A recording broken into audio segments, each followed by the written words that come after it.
뉴스와이드, 이번에는 한 주간의 정치권 소식 김경진 변호사와 함께 알아보도록 하겠습니다. 안녕하십니까? 안녕하십니까? 네. 자, 정치권 소식을 이야기에 앞서서 먼저 이 부분 좀 먼저 여쭤볼게요. 지금 저희 MBN 단독으로 이 내곡동 사저부지 그쪽 그 조사를 하는 특검팀에서 청와대에 대해서 강제 수사를 준비하고 있다라는 내용의 보도를 여러분께 전해드렸는데 우리 김경진 변호사께 한번 여쭤볼게요. 이게 청와대에 대한 강제 수사가 가능한 건가요? 어떻게 보세요? 가능하죠. 지금 헌법이나 이제 형사소송법상 유일한 어떤 수사에 있어서 특권이 대통령의 면책 특권 이외에는 규정된 바가 없거든요. 그래서 이제 대통령 이외의 기타 기관이나 사람에 대해서는 일체의 특권이 인정되지 않습니다. 근데 이제 여기서 강제 수사라고 하는 것이 이제 아마 압수수색을 아마 특검이 하겠다는 그런 뜻인 것 같아요. 그래서 최근에 이제 청와대에 그 계약서 원본 좀 제출해라 이랬더니 계약서 원본 뭐 이렇게 작성했던 컴퓨터가 없다. 청와대에는 컴퓨터들이 구조적으로 이제 이 문건을 작성하고 나면 자동적으로 이 파일이 삭제되도록 되어 있다. 이제 이렇게 변명을 해서 아마 그 부분을 확인하기 위해서 그랬던 것 같고, 그다음에 이제 시영 씨가 24일 날인가 지금 그 삼촌한테서 그 이제 돈을 받아왔다고 그러는데 지금 언론에 보도되는 내용을 보면 정작 24일 날 시영 씨가 그 돈을 받으러 갔다는 시점에 있어서 다른 장소에 있었다. 지금 이런 얘기들이 흘러나오고 있기 때문에 그 얘기 자체가 맞는지 여부를 근원적으로 검토하기 위해서 아마 청와대 경호처에 대한 압수수색을 하겠다. 지금 이런 입장으로 보입니다. 지금 시간이 흘러서 벌써 특검 수사 기한이 거의 마무리된 시점이고 아마 지금 현재 특검팀에서 추가로 수사 기한 연장을 요구할 것이다. 그런 이제 관련 보도가 나오고 있는데 지금 청와대에서는 부정적이라는 또 그런 소식도 들리고 있습니다. 우리 김 변호사께서 보실 때 만약에 청와대가 기한 연장을 거부를 한다면 아무래도 정치적 부담이 상당히 클 것 같은데요. 그렇습니다. 그러니까 이제 지난번에도 최초에 이제 민주당이 추천하는 특검이 임명되는 것이 혹시 특검법 자체가 위헌이 아니냐 이제 이런 논란도 있었고, 두 번째는 이제 추천된 특검 지난번에 김영태 특검이나 이광범 특검 자체도 마음에 안 든다 그래서 이제 대통령이 임명을 머뭇거리는 사태가 있었지 않습니까? 근데 이제 그 상황에서도 이제 임명이 강행이 됐는데. 특검 기한이 끝난 상황에서 지금 그 대통령이 연장 보류 그 연장을 불승인한다 이랬을 경우에는 사실은 수사를 받는 대상이 청와대고 또 대통령 본인이기 때문에 거기에 따른 정치적 부담이 워낙 크고 이래서 아마 그걸 거부할 명분은 전혀 없을 것으로 보입니다. 그리고 뭐 지난 한 주간을 살펴보면 야권 단일화가 가장 이슈가 됐던 것 같은데 새정치 공동선언 내일 발표한다고요? 아마 내일 발표될 것 같기는 한데 발표 시점이 지금 명확하게 나오지는 않았는데 대체로 흘러나오는 얘기가 이제 큰 틀에서는 조율이 다 된 것처럼 지금 얘기들이 흘러나오고 있습니다. 그래서 아마 이제 구체적인 어떤 선언의 방향이라든지 정치 개혁의 방향에 대해서 아마 합의를 본 것 같고 세부적으로는 이제 대통령과 국무총리의 권한을 헌법에 나온 그대로 지금 좀 인정을 하겠다. 그래서 지금 현행 헌법상에 보면은 국무총리가 국무위원 그 장관에 대한 임명 제청권이 있지 않습니까? 근데 이제 지금까지는 실은 대통령이 픽업을 해놓고 총리로 하여금 제청을 시키는 그런 형태로 이제 운영이 되어 왔는데 앞으로는 이제 박근혜 후보조차도 지금 그렇게 공약을 하고 있는 것이 반드시 국무총리 본인이 직접 선택을 해서 제청을 하고 거기에 따라서 대통령이 임명 여부를 결정하겠다. 이제 이 부분에 대해서는 최소한 문재인 안철수 간에 이제 합의가 된 것 같고 그다음에 이제 권력기관인 검찰에 대해서 대대적인 좀 개혁을 취하겠다. 이제 이런 내용이 좀 담겨져 있는 것 같고 그다음에 국회의원의 특권들 그래서 이제 선거구역 획정이라든지 또 국회의원의 면책 특권이라든지 뭐 이런 부분에 대해서 뭔가 제한을 가하는 국회법 개정, 법 개정을 하겠다 이제 이런 부분인데 그 2차 회의까지는 아마 이제 중앙당을 축소하고 또 이제 정당에 대한 국고 보조금 문제를 어떻게 할 것인지 여기에 대해서는 아마 명확한 그 결론이 안 내려졌던 것 같아요. 근데 아마 어제 7시간 정도 마라톤 회의를 끝나고 나서 대체로 아마 중요한 부분에 대해서 합의를 이루었다고 하니까 아마 그 부분에 대해서도 합의를 이루지 않았을까 그렇게 생각이 됩니다. 어쨌든 그 지난 수요일인가요? 그 어떤 야권 단일화 이제 합의가 이루어진 상태에서 다소간의 신경전 모습은 있습니다만 전반적으로 상당히 무난하게 좀 흘러가는 그런 모습을 보여주고 있어요. 우선 지금 이제 두 후보가 화요일 날 만나서 뭐 후보 등록 전까지는 반드시 단일 후보를 선출하겠다. 또 그리고 이제 그 단일 후보를 선출하는 근무 근본 목표인 새정치 방향에 대해서 이제 정립을 하겠다. 이렇게 큰 틀을 명확하게 합의를 했으니까 네. 세부적인 부분에 있어서는 이견이 있고 서로 줄다리기를 하겠지만 큰 틀이 확정이 됐으니까 가는 것은 뭐 전혀 무리가 없는 수순으로 보입니다. 네, 그렇군요. 네, 그런데 뭐 한편에서는 새누리당 측에서요. 예. 밀실 야합이라고 강하게 예. 반발하고 나섰는데 이 점은 예. 어떻게 보십니까? 97년, 2002년의 단일화의 경우에는 어땠는지도 그러니까 말씀해 주시죠. 새누리당이 네. 이제 그렇게 조금 격하게 비난을 하고 있는 상황이죠. 네. 심지어는 어제 이제 김태우 의원이 뭐 이제 국민을 홍어몰로 네, 보는다 네, 그렇죠. 이제 이런 비하적 표현을 하기도 했는데 네. 이제 새누리당이 그렇게 격하게 반응을 사실은 할 필요는 없는데 그렇게 반응을 하는 이유가 지금 현재의 어떤 정치 지형이 국민들이 단일화를 원하는 여론이 굉장히 그러니까 어떤 현 정권 교체를 원하는 어떤 여론이 굉장히 높습니다. 네. 한 60% 가까이 이제 육박한다고 하니까 그런 상황에서 단일 후보가 선택되고 나면 대선에서 이 새누리당이 굉장히 불리하다 이제 이런 상황 인식 때문에 이제 그런 것 같고 네. 이제 그럼에도 불구하고 이렇게 보면 그러니까 이제 2007년 대선을 보면 그 문국현 정동영 단일화 할 때는 워낙 그 지금 현재 이명박 대세론이 강력하게 있었기 때문에 단일화를 한다고 하더라도 그때 이제 이명박 후보를 넘을 수가 없는 상황이었거든요. 그렇기 때문에 그때도 이제 그 단일화에 대해서 이제 그렇게 지금처럼 거친 표현들이 안 나왔는데 2002년 단일화 같은 경우는 이제 그 새누리당 이제 말하는 것이 단일화해서 공동정부를 구성하고 나면 매번 어떤 권력 다툼만 할 것이고 뭐 이렇게 공동정부가 제대로 운영이 안 될 것이다 이제 이런 예상을 하고 있는데 실은 노무현 정몽준 단일화 같은 경우는 공동정부 구성이 안 됐죠. 네. 왜냐하면 단일화하고 나서 대통령 선거 이틀 전에 단일화가 깨져버렸죠.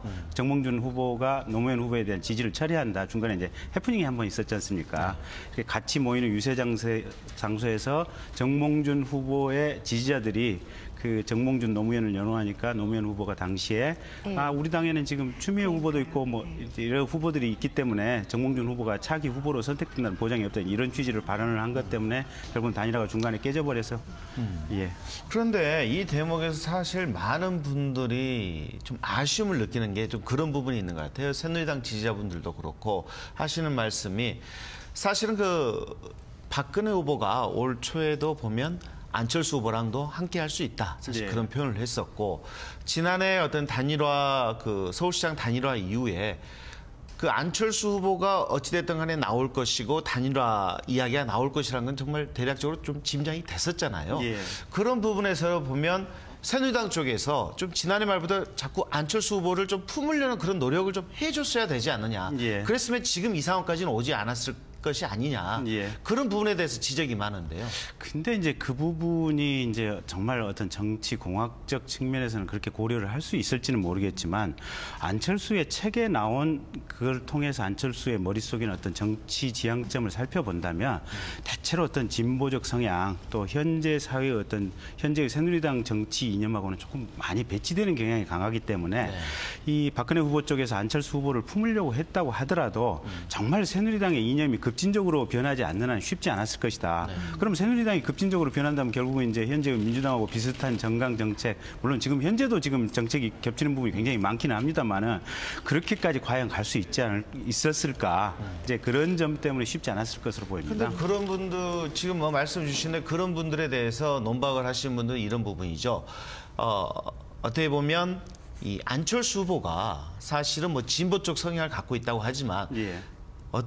그분이 걸어온 길을 보면 새누리당과도 상당히 부합되는 측면이 있고 예. 그리고 안철수 후보가 어떻게 보면 국민들에게 제대로 인지가 되고 중용이 된 게 이명박 정부 때 충분히 중용이 됐거든요. 예. 그래서 많은 분들이 좀 보수권에서도 사실은 안철수의 이제까지 걸어온 길이라든지 행태를 본다면 오히려 보수 쪽에 더 가깝지 않느냐. 사실 그런 지적을 많이 하는데요. 예.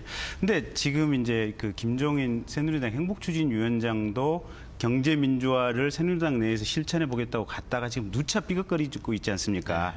결국은 새누리당 안에 어떤 인적 구성인자의 어떤 요소 또 이 부분의 이분들의 대부분의 대강의 생각의 흐름이 어쨌든 보수 정책, 또 현재의 경제 발전 위주, 성장 위주 정책들, 또 기업 플랜들이 이런 생각을 밑바탕에 깔고 있기 때문에 결국은 가서 김정인 위원장도 계속 이제 이렇게 의견 대립하고 본인의 뜻이 안 펼쳐진 것처럼 안철수 위원장도 현 정부 내에서 여러 가지 어떤 이제 정책에 도움을 주는 역할을 했다고 하더라도 머릿속에 지향점이 이쪽 방향으로 반드시 정해져 있기 때문에 그게 새누리당과 합치는 것이 쉽지는 않았을 것이다.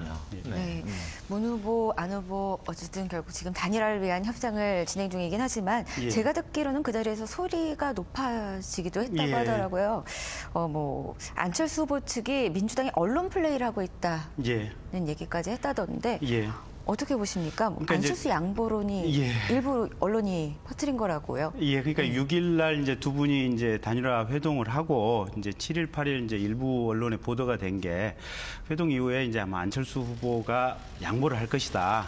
또 새로운 정당을 만들기로 했다. 또 새정치 선언을 위한 조직이 실은 이 단일화 실무 협상도 동시에 할 것이다. 이제 이런 점 때문에 좀 삐걱삐걱했는데 사실은 뭐 일정 부분 삐걱삐걱하는 게 좋습니다. 그래야 이제 국민의나 언론의 주목도 집중이 될 것이고 또 두 분이 그 상황에서 좀 큰 틀에서 나중에 합의를 하는 모습을 보여줘야만 후보 본인들도 대선 과정에서 좀 빛이 날 것이기 때문에 그 정도 삐걱거리는 아마 큰 중요한 포인트는 아닌 것 같습니다. 네, 아마 이제 그런 부분 때문에 문재인 캠프에서도 안철수 후보를 자극하지 말아라. 그런 이제 자제력도 떨어진 걸로 알고 있는데 이번 결국에는 그 과정에서 관심은 그 두 후보가 합의한 이제 국민연대의 성격을 놓고 여러 가지 이야기가 나오는 것 같아요.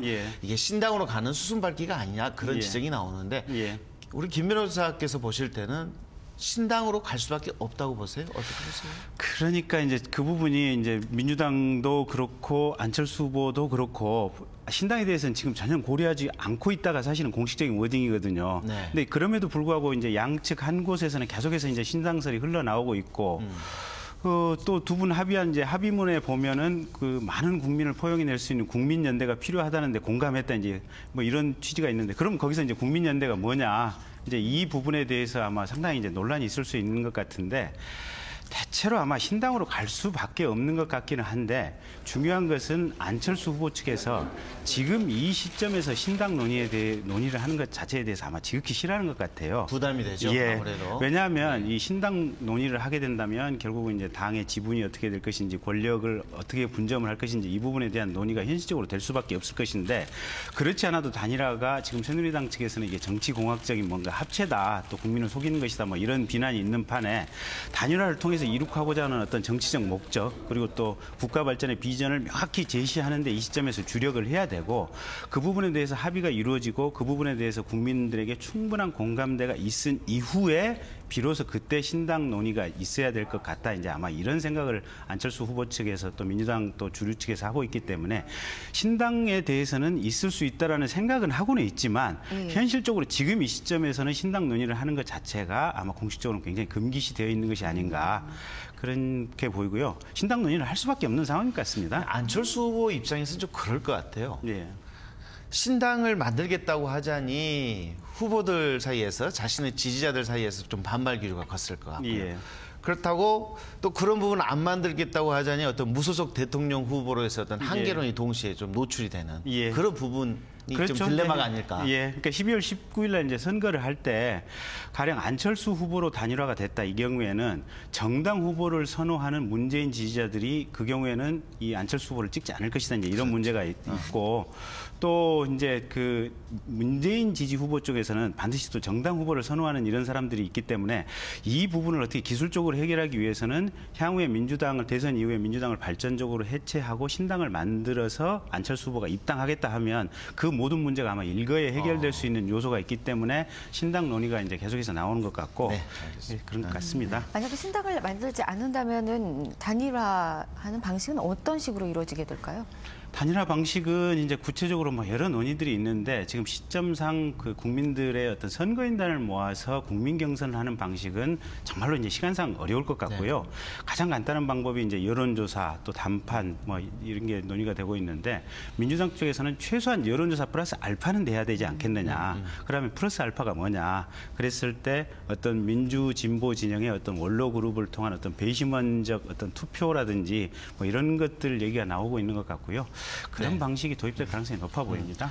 자, 이번에는 좀 박근혜 후보 이야기를 좀 해보도록 하겠습니다. 어떻게 보면 이렇게 늘 우리가 대담을 나눌 때면 제일 먼저 이 박근혜 후보 이야기를 나눠야 되는데 어쨌든 지난주에는 단일화 폭풍이 너무 세졌던 것 같고요. 박근혜 후보 쪽 새누리당 캠프 사실 멘붕 상태인 것 같아요. 여러 가지 지금 뭐 개헌 이야기도 하고 여성 대통령론 이야기도 하고 합니다만 이 단일화 파고를 넘기가 쉽지 않아 봅니다. 어떻게 지난주 그 새누리당의 모습은 어떻게 평가하세요? 이제 이게 뭐 정치도 그렇고 사람의 인생도 그렇고 항상 이제 힘들게 올라갈 때가 있고 또 떨어질 때가 있고 이러는데 힘들 때는 힘들 대로 그냥 묵묵하게 자기 자신의 어떤 본분을 지켜서 묵묵히 가는 것이 제일 좋은 방법인 것 같고요.